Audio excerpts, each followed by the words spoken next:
சகலம் நன்றிப்பதாக ஆமீன். யாவருக்காருடைய வைக்கிறேன். இந்த நல்ல காலையில் உங்களோடு பெருநாளுக்கு நன்றி செலுத்துகிறேன். இந்த நாளில் நான் துணைவியார் இந்த பட்டணத்துக்கு வருவதாக இருந்தது. பல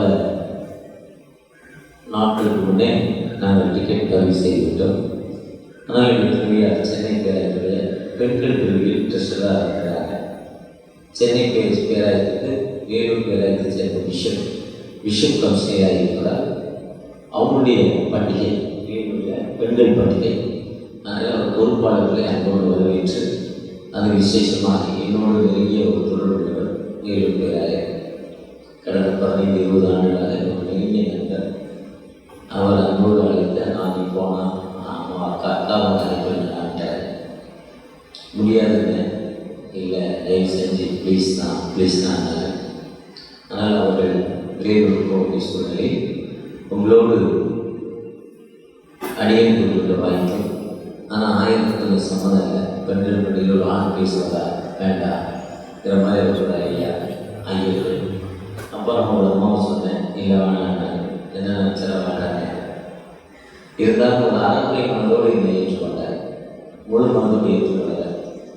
கடைசி சூழ்நிலையில் எனக்கு தொடர்ச்சியாக ட்ராவல் ஒரு வாரம் வெஸ்ட் பெங்கால் 3 நாட்கள் கிட்டி சென்னை பேராயத்தின் மிஷனரி 120 பேரோடு அங்கே சுந்தரபன்ஸ் பாரஸ் மற்றும் கொரியர் பணித்தடம் 3 நைட் ட்ராவல் தான். அடுத்த வாரம் தொடர்ச்சியாக மகாராஷ்டிராவில் ரிவேலிப்பேட்டை ஐஎம்எஸ்ஆர் ஒரு 35 பெண்டிகாஸ் பாஸ்டர்ஸ் இண்டிபெண்டன்ட் பாஸ்டர் சென்னையில் என்னோடு இருந்தாங்க. அதை முடித்து இந்த வாரத்தில் திரும்பவும் விஜயவாடா அந்த மீட்டிங்கில் பிஸ்னஸ் பண்ணுறா போனேன். தொடர்ச்சியாக ட்ராவல் அந்த விஜயவாடா போகிறப்போ ஃப்ளைட் கேன்சல் ஆகிட்டு ஃப்ளைட்டில் உட்காந்து டேப்பை பார்க்குறதுக்கு என்ஜின் ஆஃப் ஆகிட்டு மேலே போய் அவங்க ஒரு 5 அடி மேலே போய் ஆஃப் ஆகிட்டு நாங்களும் மேலே போயிருப்போம். ஃப்ளைட்டு கீழே வந்துருப்போம். ஆனால் அது மேலே போகணும்னா என்ஜின் ஆஃப் ஆகிறதுல நாங்கள் கால் போகல. ஒருவேளை அவங்களோட ஆண்டு வாய்ப்பு கொடுத்து அந்த இடத்துல நான் வந்தேன். ட்ரெயினில் கொடுத்தாங்க பார்த்துக்கோங்க. இல்லை வந்து நோட்டீஸ் தயார் போட்டேன், என்னை அங்கேயே விட்டுடுவாங்க. விலங்கு மாதிரி விட்டார். ஒருவேளை பெரிய கஷ்டத்தின் மத்தியில் ட்ராவல் பண்ண முடியல. ஏஜ் 65 வயது இருக்கு. ரொம்ப ட்ராவல் பண்ண முடியல, தலைவிலாம். இருந்தால் அன்போடு போய் பார்த்துட்டு எப்படி இருக்குன்னு எனக்கு சொல்லி எனக்கு ரொம்ப பிடிச்சிருக்கு சொல்லிவிட்டு எந்த ஊருக்கு போனாலும் விசேஷமாக சொல்லுவேன். மீனாக சொல்லி நல்ல மக்கள் நல்லா கவனிப்பாங்க. பெரிய திருச்சிவை அவங்க சொல்லுவாங்க, அவங்க ஆண்டு தான் நீங்கள் சர்ச்சின்னு சொல்லுவேன். அந்த அளவுக்கு பெரிய பெயர் பாடி. ஆனால் யாரும் கூட பாட மாட்டாங்க. கீபோர்டு மாதம் கையில் பாட மாட்டாங்க கூட. இதெல்லாம் பெரிய சர்ச்சில் நடக்கிறது. அதனால் விற்கப்படுறதுங்க சொல்கிறது. சின்ன சர்ச்சை கூட இந்த மாதிரி பாட தெரியாத அளவுக்கு போடுவாங்க. இதை ட்ரை கூட பண்ணிப்பாங்க. தப்பாக போடுற அப்பா என்ன போடுறாங்க. ஒருவேளை இப்படிப்பட்ட திருச்சபை நம்முடைய பாரம்பரிய முக்கிய திருச்சபை ஜான் தாமஸ் ஐயா அவர்கள் அர்ப்பணிப்போடு அநேக மிஷன்கள் அர்ப்பணிப்போடு கொண்டு செய்திருக்காங்க. தமிழகத்தில் இன்னைக்கு வட இந்தியாவுக்கு என்னைக்கு மிஷன் வந்ததோ தமிழகத்துக்கு அதே நல்ல மிஷன் வந்தது. ஸ்காட்லாந்து இருக்கும்போது அனைத்து அனுபவம் இருந்துச்சு. ஜெர்மனுக்கு போகிறதுக்கு அது போல 500 ஆண்டுகளுக்கு முன்னாடி மிஷன். ஜெர்மனுக்கு போகிறதுக்கு முன்னாடி ஆப்பிரிக்காவுக்கு போகிறதுக்கு 1000 ஆண்டுகளுக்கு முன்னாடி மிஷன் வந்துச்சு. ஆப்பிரிக்காவுக்கு மிஷன் போகிறதுக்கு 1000 ஆண்டுகளுக்கு முன்னாடி வந்துச்சு. ஜெர்மனில் போகிறதுக்கு 500 ஆண்டுகளுக்கு முன்னாடி மிஷன் வந்துச்சு. இந்தியாவுக்கு போகிறதுக்கு 500 ஆண்டுகளுக்கு முன்னாடி வந்து சுவிசேஷம் வந்துச்சு. சுவிசேஷத்தில் அடிப்படை பணி செய்திருக்காங்க. இன்னைக்கு என்னுடைய துணைவியார் போகிற விருகம்பட்டு வேலூர் பேராயத்தில் விருகம்பட்டு திருச்சபை ஓல்ஸ்காட் மிஷன். ஓல்ஸ்காட்டுக்கு ஒரு மிஷன் அமெரிக்க நார்காட் மிஷன் என்று அந்த மிஷனை ஆரம்பிச்சிருக்காங்க. அதுலேருந்து அவர் அனுப்பியிருக்காங்க. தன்னுடைய சொந்த பணத்தை கொண்டு 30 ஏக்கர் வாங்கி முதலாவது இந்தியாவில் டீச்சர் ட்ரைனிங் காலேஜ் ஆரம்பிச்சிருக்காரு. பிஎட் காலேஜ் ஆரம்பிச்சிருக்காரு. அரப்பணத்தில் ஆரம்பித்து அப்புறம் ராணிப்பேட்டை போயிட்டு ராணிப்பேட்டையிலிருந்து திரும்ப வேலூரில் விருகம்பட்டு இடத்துல 30 ஏக்கர் வாங்கி பயங்கர பெரிய பில்டிங் கட்டியிருக்காரு. தம்பி சொந்த பணம், அவருடைய பணத்தை பிஸ்னஸ் பணத்தெல்லாம் வாங்கியாந்து கட்டினார், வாழ்க்கையை அர்ப்பணிச்சிருக்கிறார். அதே போல தான் நம்முடைய ஜான் தாமஸ் ஐயா, நாசிரியத்து நிர்காசி ஐயா,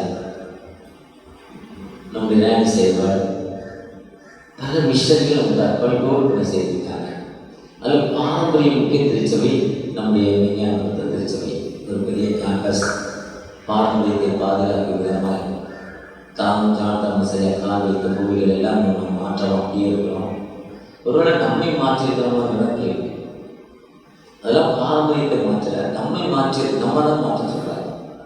நம்மை எப்படி மாற்றணும்? நம்ம உலக பிரகாரமாக பல கவலைகள் நம்மோடு இருக்கு. என்ன கவலைன்னா டிரான்ஸ்ஃபேரோங்கிற ஒரு கவலை.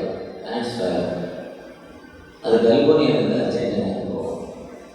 அர்ஜென்டினாவிலிருந்து டிபி ஸ்டேட்ஸ்கிற ஒரு இடத்துல அது போய் தங்கும். 3 மாதங்கள் பறவைகள் சரணாலயம், வேடங்கள் பறவைகள் சரணாலயம். இங்கே ஒரு சில குளங்கள் பார்த்தீங்கன்னா புது புது பறவைகள் அந்த மழை பெய்கிற காலங்களில் டிசம்பர் மாதம், ஜூனுக்கு அப்புறம் டிசம்பர் வரை இந்த மழை பெய்கிற காலங்கள், தண்ணீர் காலங்கள் அந்த பறவைகள் வரும். அவங்க ஊரில் கிளைமேட் சேஞ்ச் ஆகும், அதில் இந்த பறவைகள் பறந்து வரும்.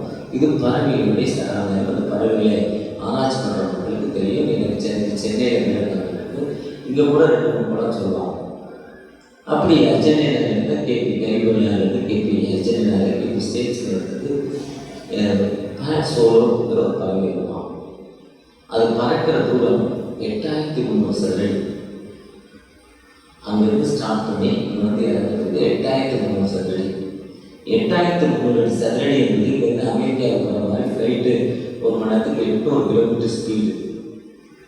ஏர்பஸ் வந்து 800 kilometre speed, jet 1000 kilometre speed, தூத்துக்குடிக்கு வர ஃப்ளைட்டு 220 கிலோமீட்டர் ஸ்பீடு. எனக்கு குறைச்சா 1.5 மணி நேரம் ஓட்டிருக்கான். அவனால் இவ்வளோ லேட் பண்ணி ஒர்க் பண்ணுறாங்க, வழி இல்லைன்னு. ஏன்னா அந்த இண்டிகாவை தான் பண்ணுது. அந்த பறவைகள் அந்த அளவுக்கு 8300 அடி தூரம் ஃப்ளைட் பண்ணி பறந்து வரணும். வழியில் தங்குறதுக்கு சமபூமியோ மலைகளோ மரங்களோ கிடையாது, எல்லாம் அட்லாண்டிக் கடல். ஐசாக்கும் தண்ணியாக கடல் தான். கடலுக்கு மேலே தண்ணி 8300 அடி. எப்படி அந்த தண்ணிக்கு மேலே அது எந்த வித உணவு, அதுக்கு வந்து நமக்கு பஸ்ஸுனா கார் வச்சுருக்காரு, கார் தான் பின்னாடி டிக்கில் உணவு ஏற்றிக்கலாம், பஸ்ஸில் வந்தால் டிக்கில் உணவு ஏற்றிக்கலாம், கப்பலில் ஏற்றிக்கலாம். அதுக்கு அது எங்கே அதுக்கு டிக்கியாக இருக்குது ஏற்றுறது ஒன்றும் நம்ம வேணால் அந்த அளவுக்கு அப்படின்னு வச்சுக்கணும். அது எதுவுமா அந்த அப்புறம் குச்சி எடுக்கணும், அந்த அழகில் ஒரு குச்சி எடுத்துக்கணும். அந்த குச்சி எடுத்துருந்து அந்த அழகில் குச்சியை சொல்லிக்கணுமா. எப்போ ரெஸ்ட் எடுக்க நினைக்கணுமோ அந்த தண்ணியில் அந்த குச்சை போடணும். அந்த குச்சை போட்டு அந்த தண்ணியில் நிற்கணும், அந்த குச்சிக்கு மேலே நிற்கணும். அந்த தண்ணி குச்சி விட போகிறாராம், தூங்குமா, உணவு கிடைக்கணும். குச்சிலேருந்தே தண்ணியில் விட்டோம்னா இல்லை ஐஸ் வாட்டர் விட விட்டால் அந்த மீன் கிடைக்குமா, இதை பூச்சி கிடைக்கும், சாப்பிடும். எப்போல்லாம் ரெஸ்ட் எடுக்கணுமா அப்போ ரெஸ்ட் எடுக்கணுமா. திரும்ப 8300 கிலோமீட்டர் 8300 கிலோமீட்டர் திரும்ப பறக்கணுமா. அப்போ 16200 கிலோமீட்டர் திரும்ப பறந்து போகணும். 16200 கிலோமீட்டர் திரும்ப பறந்து போகணும். மொத்தம் 16200 கிலோமீட்டர். அந்த கிளைமேட் இந்த நல்லா இருக்கிறதால தன்னுடைய 2 வரும், ஒரு ஃபிமேல் மேல் வரும், ஒரு பெரிய கூட்டமாக திரும்பி போவாங்க. தன்னுடைய ஜனத்தை பெருக்கிக் கொண்டு பேண்ட் சொல்ல பறவை சாதாரண பறவைகளை உண்டாக்குறது தான் ஆண்டவர். ஆனால் சொந்த சுவாசத்தை கொடுத்து உருவாக்கல. ஆண்டவர் உருவாக்குறே அந்த வெள்ளிக்கிழமை தான் உருவாக்குறாரு. உயிரினங்களை பிஃபோர் ஆஃப்டர்நூன் முன்னாலே உருவாக்க, பகல் 12 மணிக்குள்ள உருவாக்குறாரு. விலங்கினங்கள், பிராணிகள், உயிரினங்கள், ஊர்தினங்கள் எல்லாத்தையும் உருவாக்குறாரு. உண்டாக்குறது உண்டாயிட்டு ஆஃப்டர்நூன் தான் மனுஷன் உருவாக்குறாரு. எப்படி உருவாக்குறதுன்னு பார்க்குறாரு. அவர் போய் நின்று அந்த கண்ணாடி முன்னால் நிற்கிறார். கண்ணாடி முன்னால் நிற்கும் அவருடைய சாயலை உருவாக்குறாரு. ஒருவேளை நானும் வேலை எப்படியோ ஒரே கரெக்டாக 2 பேரும் கிட்டத்தட்ட ஒரு 62 எனக்கு 61 இல்லை 62 எங்களை மாதிரி உருவாக்குறாரு. சின்ன 82 கிலோ அது மாதிரி அவர் உருவாக்குறாரு. இதில் உங்களை மாதிரி ஒருத்தர் உருவாக்குறாரு. அப்போ அவங்கள மாதிரி என்ன பண்ணுறாரு உருவாக்குறாரு. அதான் முதல்ல சொல்கிற பாதியாக 1ஆம் அதிகாரம் 27 அவசரத்தில் ஆணும் பெண்ணும் மாதிரி உருவாக்குறாரு. மனிதர் எப்படி இருக்காரு, ஒரு ஏற்றத்தாழ்வு இருக்கக்கூடாது, ஒரு ஈக்குவாலிட்டி இருக்கணும்னு ஒரு சரித்திரத்தை சொல்றாங்க. ஆதியாகமம் ஃபர்ஸ்ட் சாப்டர் ஜெனிசிஸ் சாப்டர் 1ல் வந்து ஆண்டு பெண்மையாக வருவாங்க.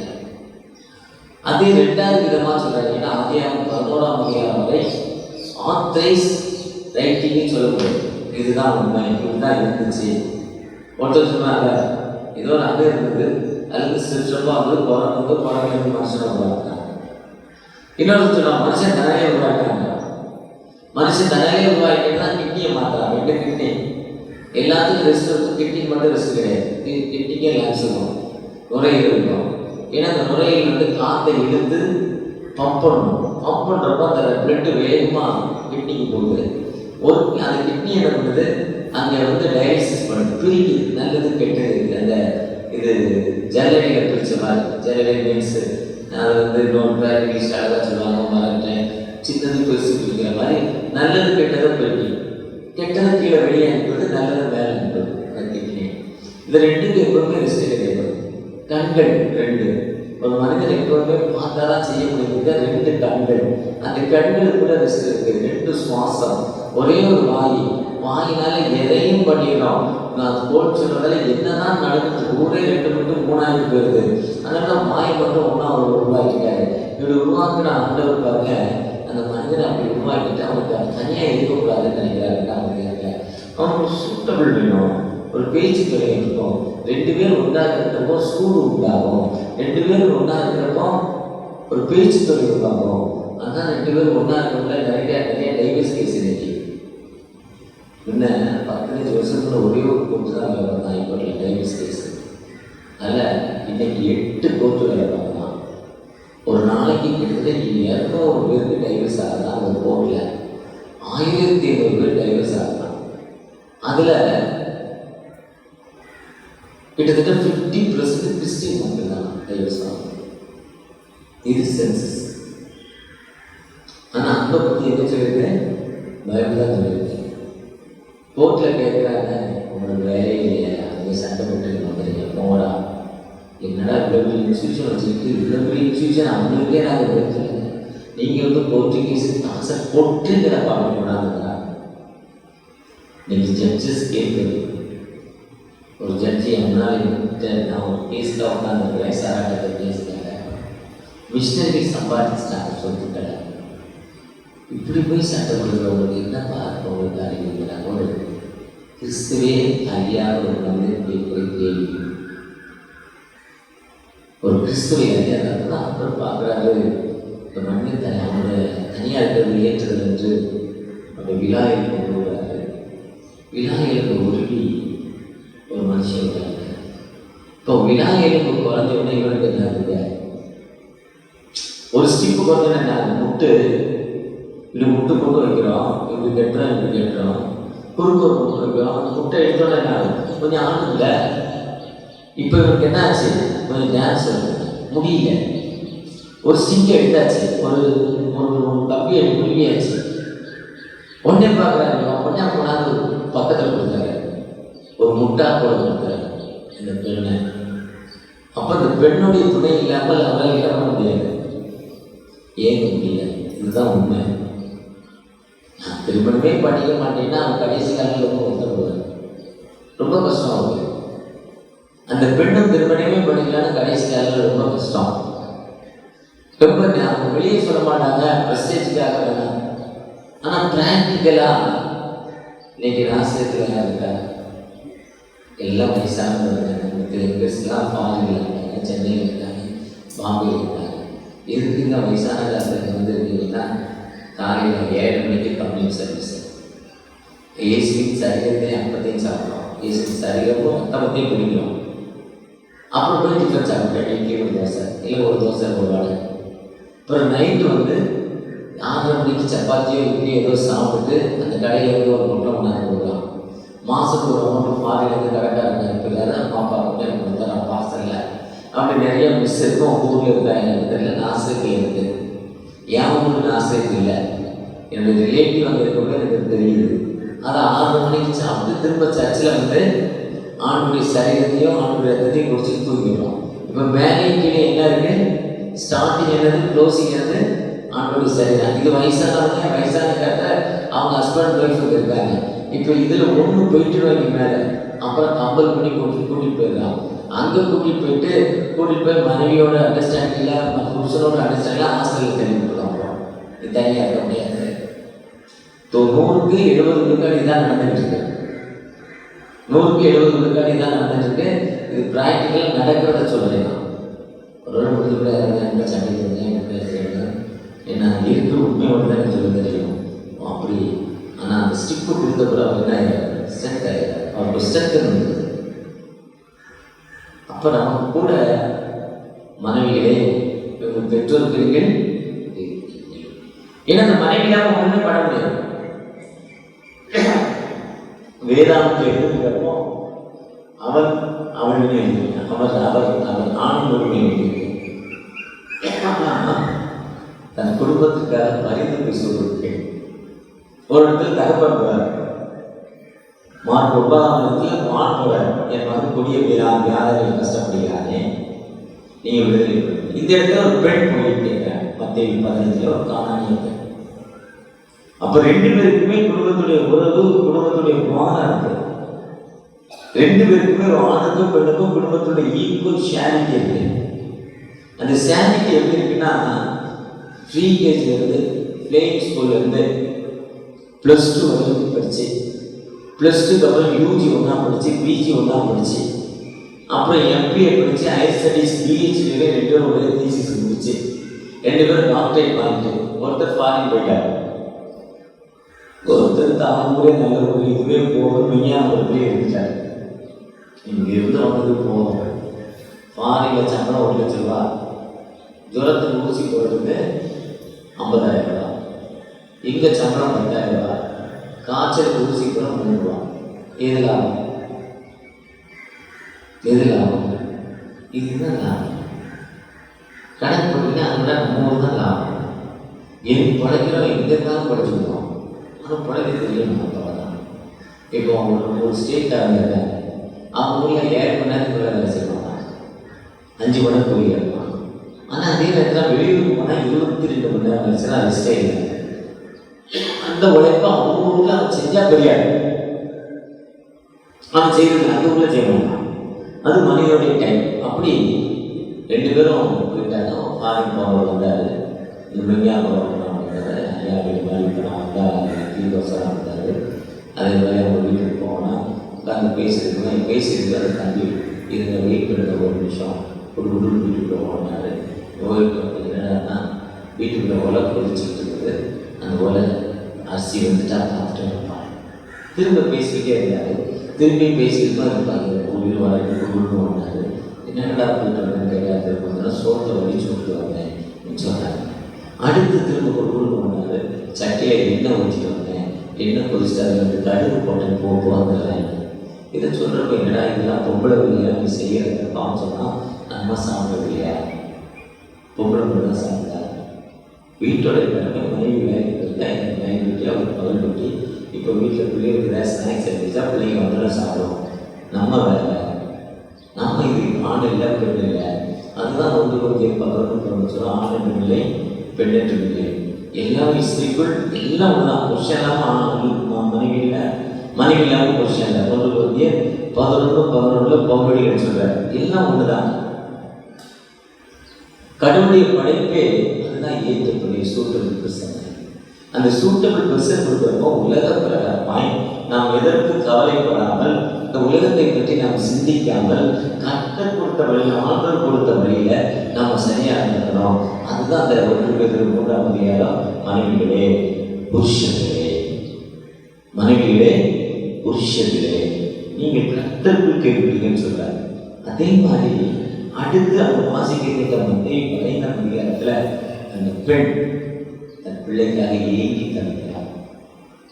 இல்லைன்னு சொல்றாரு.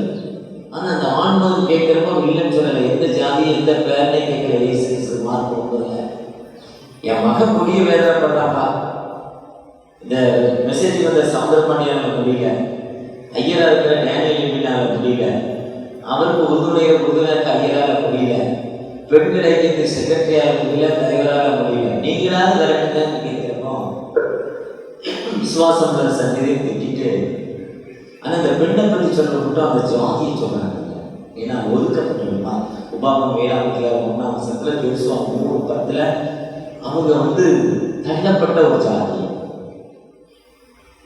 அந்த பெண் இல்லாமல் நம்ம வாழ முடியாது. அந்த வாழ்வுக்கு ஏற்ற துணை இந்த உலகத்தில் நம்ம எதுக்குமே கட்டப்பட பின்னானவை என்பது முன்னானவை என்ன நமக்கு நினைத்திருக்க ஓட்டத்தை பொறுமையோடு ஓடிட்டு இருக்கோம். அதை மறந்துட்டு எனக்கு என்ன ஓட்டம் கொடுத்துக்கோ அந்த ஓட்டத்தில் நீங்கள் பொறுமையோடு ஓடுறப்போ ஆண்டவர் நமக்கு வாழ்ந்தது மாட்டவர். அந்த ஆண்டவர் விடுதலை தரும் மாட்டவர். அந்த ஆண்டவர் உயர்த்த மாட்டவர். யார் வீட்டில் பெரியவில்லை உபே கீழ்படிதான் புரியல. யாரு அந்த அம்மா கீழ்படிஞ்சு கேட்குது. அந்த அம்மா கீழ்படிந்து கேட்குது. அந்த 21:15 தான் அந்த அம்மா சொன்னதை ரொம்ப தெளிவாக அதை சொல்கிறாங்க. நான் இப்போ தான் எழுதுனேன் ஐயா மாஸ்டர்னு. அந்த 21:15 அந்த அம்மா ரொம்ப தெளிவாக சொல்லுவோம். ஐயா ஒன்றுமே இல்லைப்பா, ஒன்றுமே இல்லை, எனக்கு வாழ்வு கொடுங்க, என்னை நேசிங்கப்பா, உங்களுடைய கிருபையை தாங்க தகப்பன் என்று அவங்க கேட்கும். அப்படி கேட்கிறப்போ அந்த பெண்ணுக்கு ஆண்டவர் வாழ்வு கொடுக்கிறார். அந்த பெண்ணுக்கு ஆண்டவர் வாழ்வு கொடுக்கிறார். அந்த ஐந்து நாமும் உபயோகப்படுற பங்களாய் காண முடியும். அதாவது அந்த அவர் எப்படின்னா இருந்து போறாங்க. அவரை பற்றி கவலை அவங்க முட்டி பிடிக்கும். அதுதான் முக்கியம். நான் ஒரு காலத்தில் ஒரு நாளைக்கு 25-30 கிலோமீட்டர் உலகப்புறமாக அனைத்து பழக்கமும் எனக்கு இருந்துச்சு. ஆனால் என் மனைவியுடைய ஜபம், சுகர் இருந்துச்சு, எல்லா பழக்கங்களும் இருந்தது. ஆனால் யாருக்குமே தெரியாது.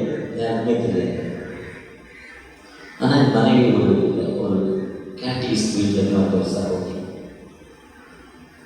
அப்பா அம்மா பயந்தவர்கள் இந்த மகளுடைய ஜபம் இன்னைக்கு சமூகத்தில் என்ன ஐஎம்எஸ் பேசுகிறாங்க, NMSI national missionary society of India இதே ஃபவுண்டர் வேதனா மிஷனரி சமூக தான்.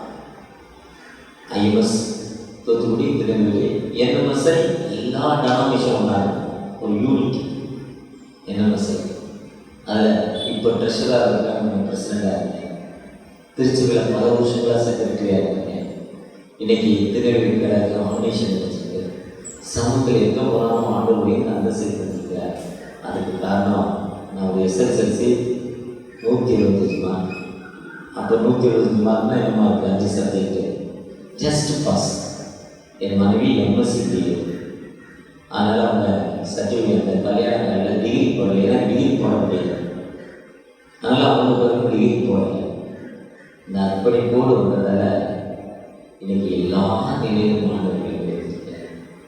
இன்னைக்கு சென்னை பேராக்கில் ஒரு ட்ரெஷரர், சென்னை பேராக்கில் இப்படி மறுபடியும் பெரிய ஹாஸ்பிட்டலுக்கு எம்எஸ் மெடிக்கல் சூப்பர்டன் கொடுத்துருக்காங்க.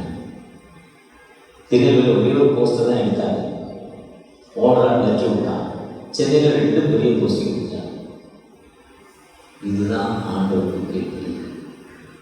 நம்ம ஆண்டவருக்கு உபயோகப்படுறோம். உங்கள் குடும்பம் உங்கள் கையில் இருக்கு. நீங்கள் உங்களால் நிச்சயமாக முடியும். உங்களால் முடியாத காரியம் ஒன்றுமே இல்லை.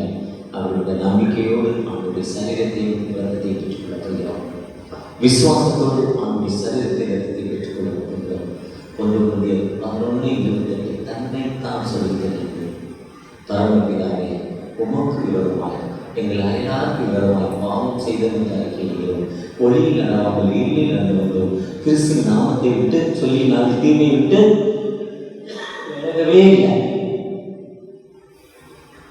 அப்படி நம்ம ஆண்டுடைய பாவமன்னிப்பு விஷயத்தை சொல்லி ஆண்டு நோக்கி பார்க்கப்பா, ஆண்டு நோக்கி பார்க்கப்போ நிச்சயமாக ஆண்டுடைய சரீரத்தை பெற்றுக்கொள்ளப்போம்.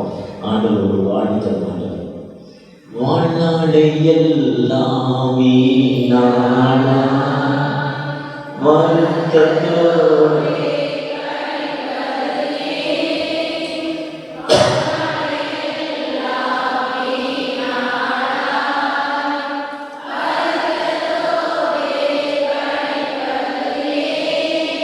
முந்தர பாதம் சரணடைந்தான் மொழித்து உன்னை சேர்த்துக் கொள்வார்.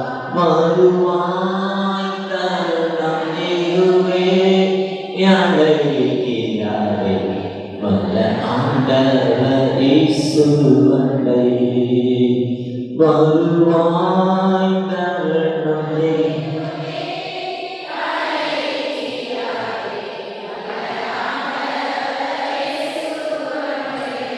சத்தியவாக்கை நம்பியேவா நித்திய ஜீவன் குணக்களிப்பா. சத்தியவாக்கை நம்பியேவா நித்திய ஜீவன் குணக்களிப்பா. உன்னை ஜீவ புஸ்தகத்தில் உண்மையாயிட்டே எழுதுவா. வருவாய் தருணம் இதுவே அழைக்கிறாரே வல்ல ஆண்டவர் இயேசு அண்டை. உங்கள் அனைவருக்கும் வாழ்த்துக்களை நன்றி தெரிவித்துக் கொள்கிறேன். ஆய்வு கொடுத்தது 25 நிமிஷம், 15 நிமிஷம், ஆனால் 25 நிமிஷம் போயிருக்கு. அதனால் என்னோட ஆண்டோட அடுத்த நிகழ்வில் நாம் ஜெபத்தோடு போவோம். ஆண்டவரை ஆசீர்வதிப்பார். அறுவடை மிகுதி